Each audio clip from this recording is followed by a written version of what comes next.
ആരോഗ്യത്തോടെ ഇരിക്കാം. മികച്ച പരിചരണം ഞങ്ങളുടെ ഉറപ്പ്. Shoranur medical trust, Shoranur.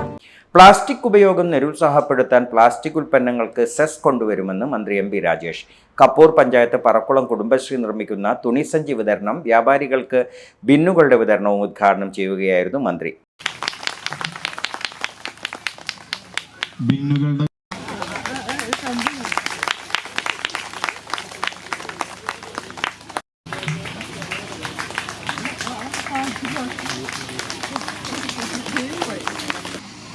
വെള്ളക്കുപ്പി വഴി നീളെ കാണാം, കുപ്പി വലിച്ചെറിഞ്ഞിട്ടുണ്ട്.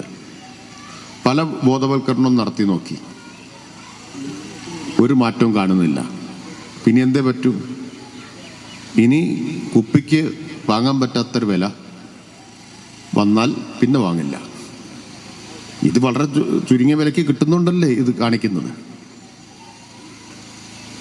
അപ്പം അത്തരം നടപടികൾ ആലോചിക്കേണ്ട സ്ഥിതിയാണ്. കാരണം ബോധവൽക്കരണം കൊണ്ട് മാത്രം പ്രയോജനം ഉണ്ടാവുന്നില്ല. ഞാൻ കൂടുതൽ പറയുന്നില്ല. ബിന്നൊക്കെ ഇപ്പോൾ വ്യാപാരികൾക്ക് കൊടുക്കുന്നുണ്ട്, സ്പോൺസർ ചെയ്തതാണെന്ന് പറഞ്ഞു. അല്ലാതെ തന്നെ വെക്കാൻ വ്യാപാരികൾ ബാധ്യസ്ഥരാണ് കേട്ടോ. ലൈസൻസ് കിട്ടണമെങ്കിൽ കടയിലൊരു ബിന്ന് വെക്കണം. വ്യാപാര സ്ഥാപനങ്ങൾക്ക് ലൈസൻസ് ലഭിക്കണമെങ്കിൽ വേസ്റ്റ് ബിന്നുകൾ നിർബന്ധമായും സ്ഥാപിക്കണം. ഫെബ്രുവരി മുതൽ നിയമം കർശനമാക്കുമെന്നും മന്ത്രി പറഞ്ഞു. കപ്പൂർ പഞ്ചായത്ത് പ്രസിഡന്റ് ഷറഫുദ്ദീൻ കളത്തിൽ അധ്യക്ഷനായി. Time kids pre school, Mannannur road, Vaniyamkulam. .View news.